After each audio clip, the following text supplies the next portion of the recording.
Hello, everybody. Sorry for that little delay, but this is Cedric Kennedy for CRWC commentary. Today I'll be going over the AEW Double or Nothing 2023 match card lineup. Now, I'm looking at this on sportsnews.com. So I'll just be giving my thoughts and opinions per se on each match. And I'll be going over this relatively quickly. So I'm not going to start from top to bottom as they have it. I'm going to start from bottom to top. And I don't think this is going to be the order of the matches because it just seems silly to do it this way, because that means opening match would be Adam Cole versus Chris Jericho in an unsanctioned match. Now, I get it. There's some drama. There's some lead up to the whole, the rivalry that's going on, and I get it. But I don't understand why it wasn't Jericho that beat down Chris Baker, and I don't understand, Adam Cole's wife, why Jericho didn't beat her down. Britt Baker, my bad. In my head, I keep calling her Brittany, and I'm looking at Chris Jericho. But Adam Cole's wife, Britt Baker, he beat her down. Why didn't they just do it as in, after that point, Adam Cole is always trying to get to Jericho. And it could be locker room.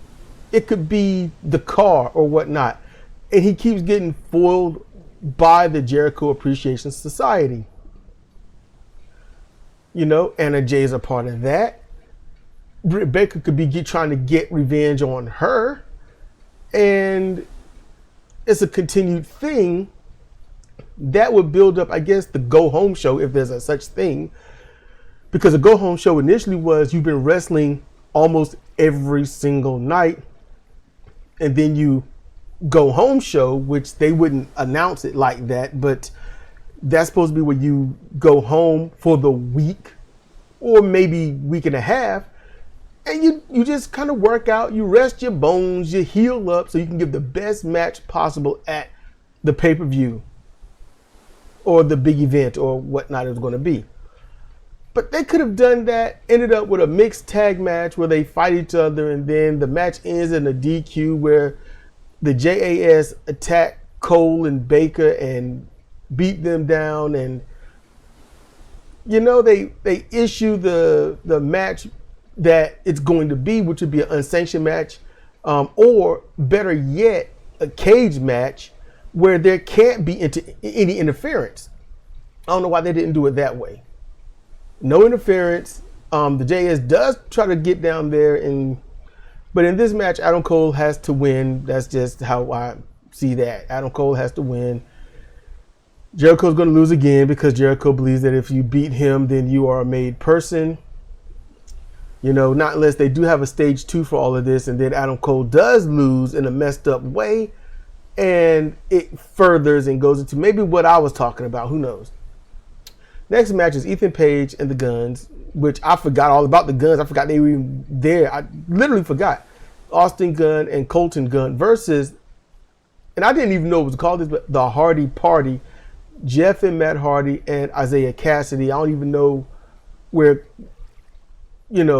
Quinn is, what happened to him. But in any case, after that, I haven't seen Rampage, this Friday's Rampage. I haven't watched that yet, but I will be watching it later on. But the one before that, with that outdoor cinematic fight thing, that was so embarrassing. But I don't get this because Matt Hardy has not left the group. He's allegedly still under contract. Maybe something happened Friday I haven't seen, but I'm like, why are you not still following the orders? It's sort of y'all like just kind of ignoring that there was allegedly a contract and all this stuff. But in this case, the Hardys are going to win because it just makes sense, I guess. The sad part is no matter who wins, the Guns lose. They're going to have to do something epic. Next match that they have listed is Jade Cargill, TBS champion, versus Taya Valkyrie. Part 2. They're going to do this again. The first match was not all that good. Jade Cargill has hit the point that disappoints me. Her work has not improved. She has not gotten the idea of ring generalship, because I don't think she's really into wrestling for wrestling. I think she's in it for something else. Maybe fashion or something, but it's not for wrestling. Is she a heel or a baby face? Is she a baby face with an attitude? Or I don't know. But Taya Valkyrie, I wouldn't call her a ring general either, but Jade and Valkyrie, well, Taya and Jade are not going to have a really good match, I don't think. Because Jade has hit the plateau of, I'm not going to learn anymore. This is where I am. And that's just it. That disappoints me. Because I would speak high on Jade Cargill. So in this case, I think Taya is going to win. Jade might have a clause in her contract that says, I'm not going to lose until you find somebody of stature to beat me. And Taya, that's a big woman. Got height, size, she's solidly built, you know. And I mean, if she wins, I don't know, because Taya's been acting like a heel too. I don't know. But I would think Taya's going to win this because it's logical.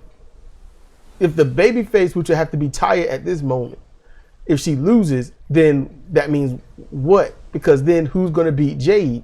You have to bring somebody in that can hold their own and win. And the only other female that I can see that would be of notoriety, that would be Camille from National Wrestling Alliance. I can also, I can also see Willow Nightingale. I can see her doing it. And, you know, congratulations to her, you know, winning that title on New Japan Strong. I think that's awesome. She's so happy and bubbly. We got the next match, Wardlow, who is the TNT champion, versus Christian Cage.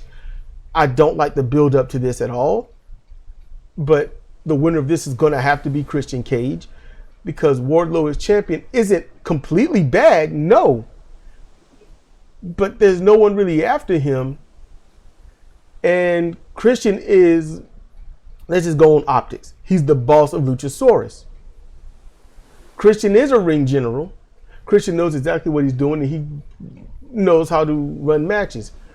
But why this sucks, I hate to say this, but outside of TNA and winning that world championship, I don't see how Christian has come above being mid-card.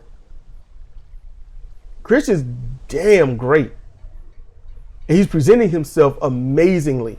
So if he wins this belt, it's going to be an amazing chase to get the belt back. So Christian has to win to give this belt some credibility, and possibly take it to Collision, where that will be on TNT, because TNT title being defended on TBS only seems weird. Orange Cassidy, this is the next match. Orange Cassidy, who is the AEW International Champion, who defend his title in a 21-man blackjack battle royal, because, you know, theming. So him and 20 other people, and they're going to find a way for Orange Cassidy to win. Although when you watch almost every single one of his matches, Cassidy shouldn't have won. And yes, I saw the match with him and Kyle Fletcher. I saw that. I saw that match. That opened up with Kyle Fletcher giving him one of the most amazing, devastating, old school Jushin Liger vertical drop brain busters I have ever seen. All right. And I marked out on that. And he kicks out. Yep. look, y'all don't realize it, but they're running this, like Critical Club, Fire Pro style stuff. This back in the day. I don't know what they do now, but back in the day, it was everyone gets their finishing move. They have the chance of it at a 1 to 5% chance at the opening part of the match, but you'll never get a pin from it. But it'll wow the crowd to see it done early, so that's what they did. And then the matches will go on for, like real life 15 to 30 some minutes.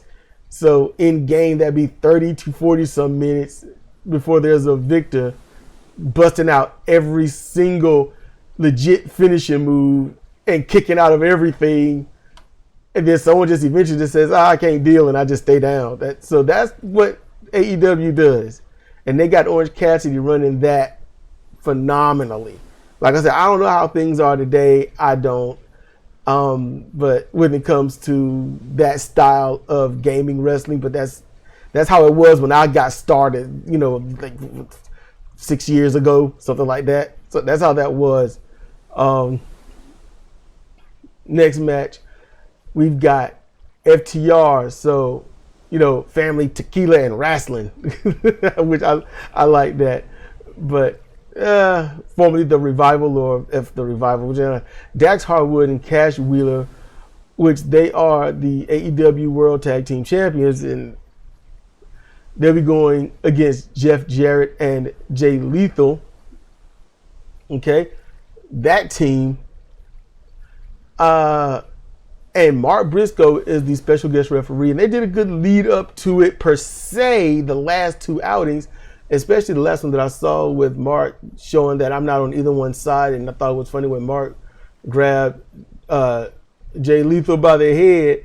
Jay had absolute unmitigated panic and fear on this, like, oh my God.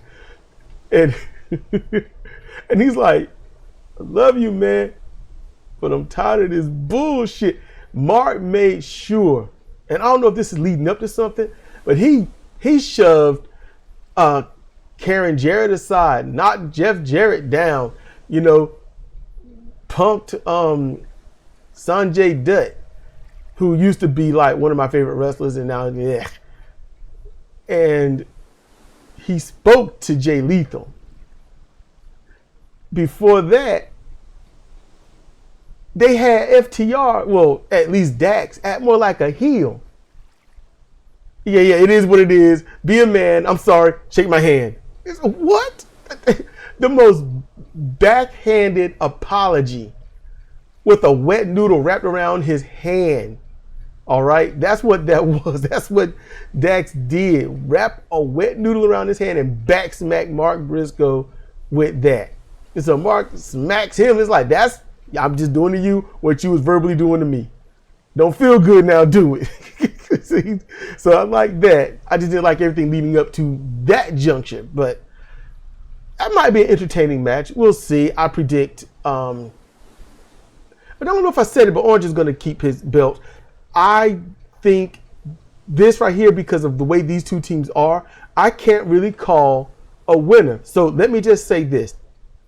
If FTR does retain the titles, that means that they're going to be on AEW primarily, on Dynamite and or Rampage. If they lose to Jay and Jeff, that means FTR might stay primarily on Ring of Honor and or go to Collision, if that will be a separate roster type show, and like a legit separate roster type show, where I think FTR would be used best. I think Lethal and Jarrett would be used best on either one of those shows. But that's kind of how I'm kind of envisioning it right now. In general, because it's been so long, I would think Jarrett and Lethal are going to win the belts, just because it's been that long, and AEW has not been exactly nice to FTR. Next match.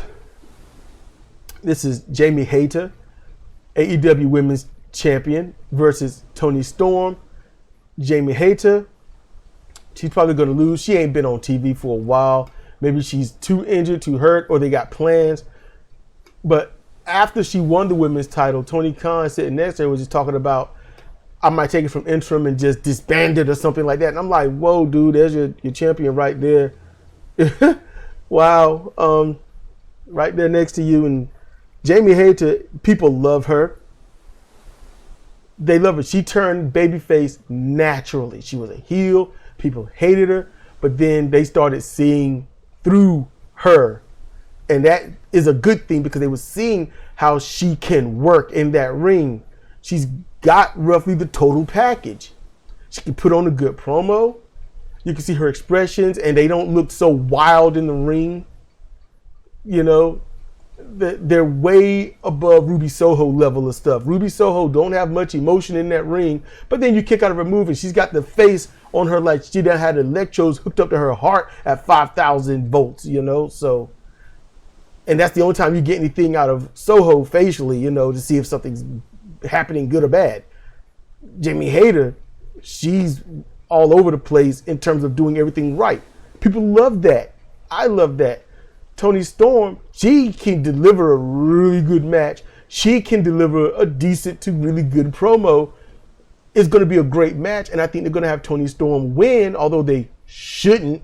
But Hayter hasn't been there, so I think maybe they're just, you know what, give it to Storm because she's the baddie, and have her work some things for a month or so, or 2 months, or 3, and then at the next pay-per-view, she loses to Thunder Rosa. Because Thunder Rosa are going to try to build her as a babyface again. So that's my thoughts on that.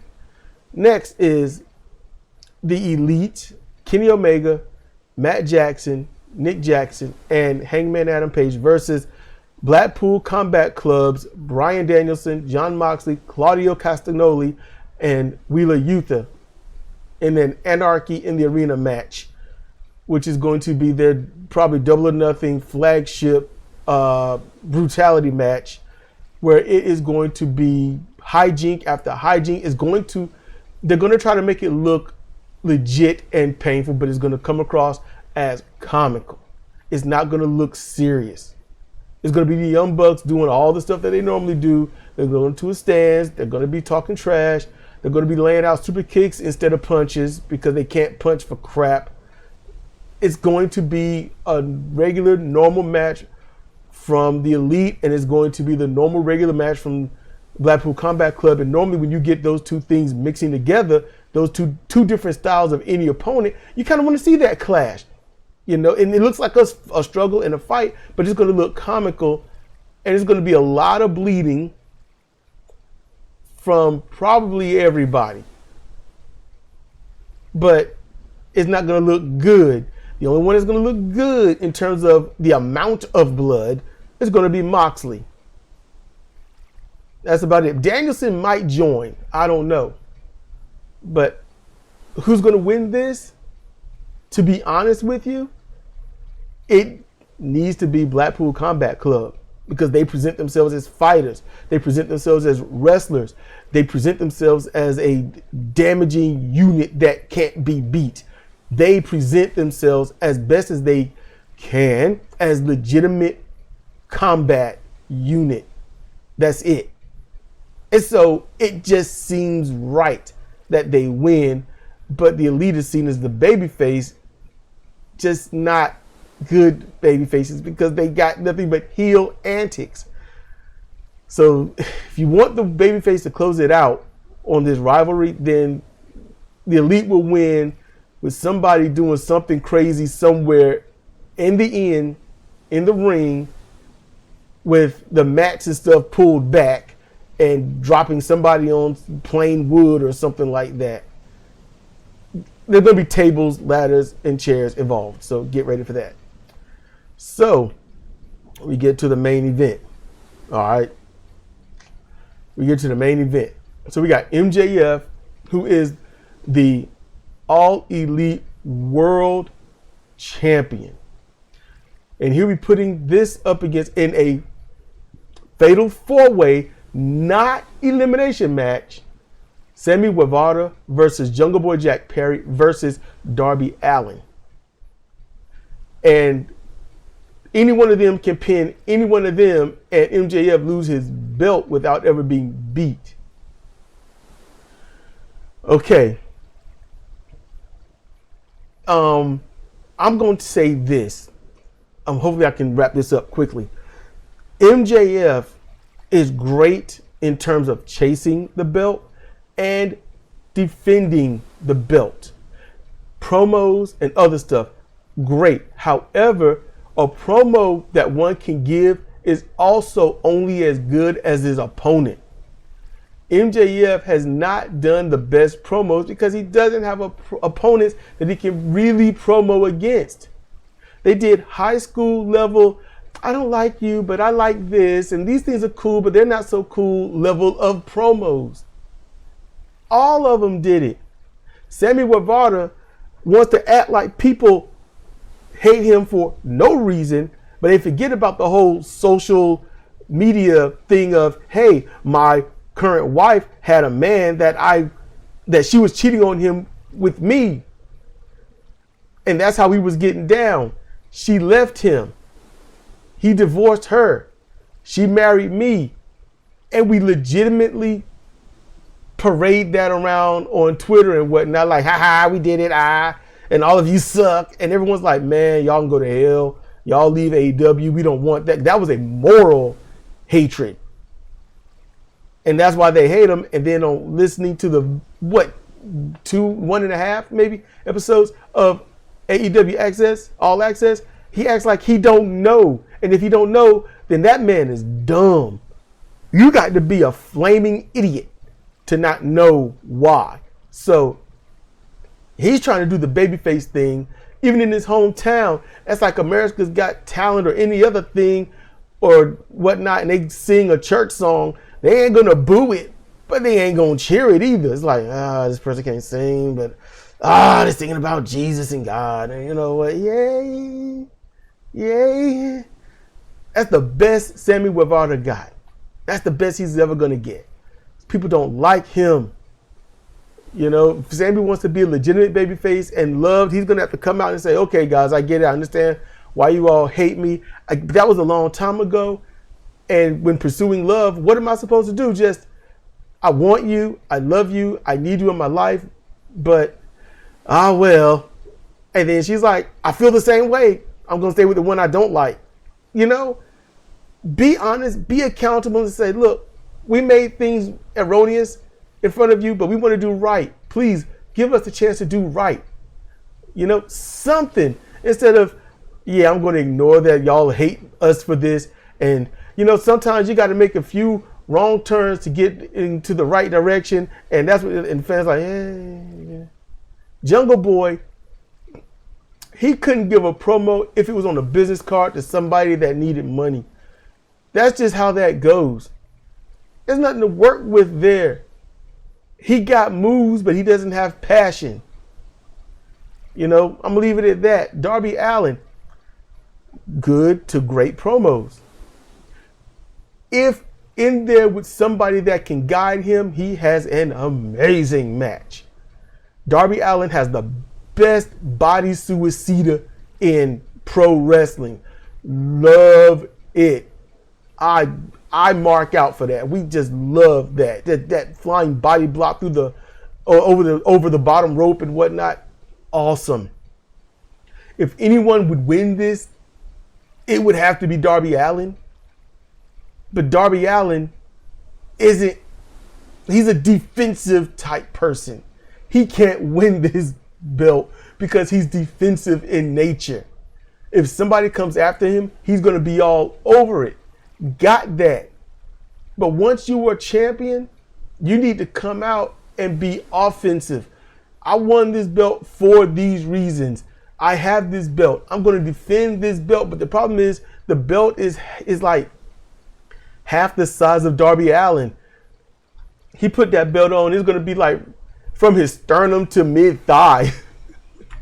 That's what it's going to look like. That's how I envision it. I would like to see Darby as champion, but Darby don't put butts in seats.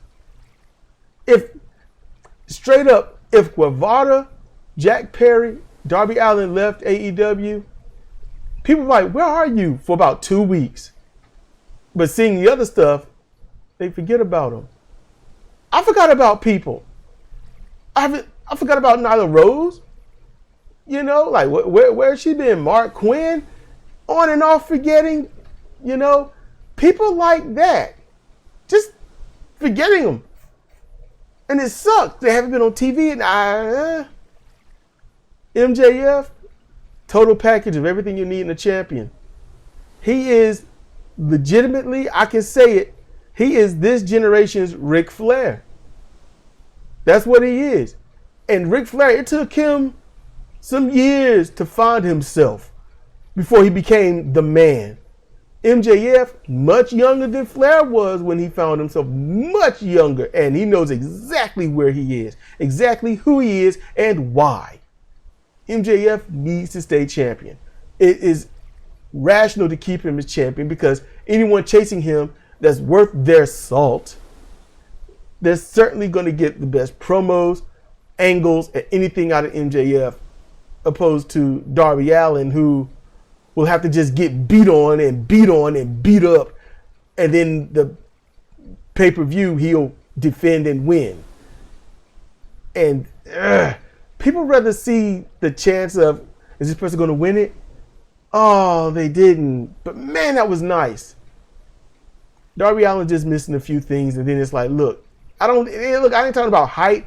I'm not talking about gaining muscle or bulk. No, it's just, you need someone that can lead, not someone that has to be led. You know, that's right now, that's what wrestling needs. It can't be done like it was in the old days where everyone else was so much of a ring general that like someone like Sting could win the belt after being led to do it. And then everyone that he wrestles there, you know, that's in the title picture, they lead him through the match. You know, it's not like that. There's no leaders. MJF is a leader. CM Punk is a leader. FTR, they're leaders. Jeff Jarrett, Jay Lethal, they're leaders. Sanjay Dutt should be a leader, but I do not trust that anymore. Paul White would be a leader. Arn Anderson, a leader. People that can say, look, let me help you put your match together. Let me do this, yada, yada, yada, yada, and make you come out like looking beautiful. Win or lose, you're going to look good. There's not enough leaders. MJF can lead the match in the ring. You can see it, you know. But that's how I see this lineup. And almost going 30. I want to go like 20 or 22 or something like that, but my bad. In any case, it's been Cedric for CR Wrestling Commentary.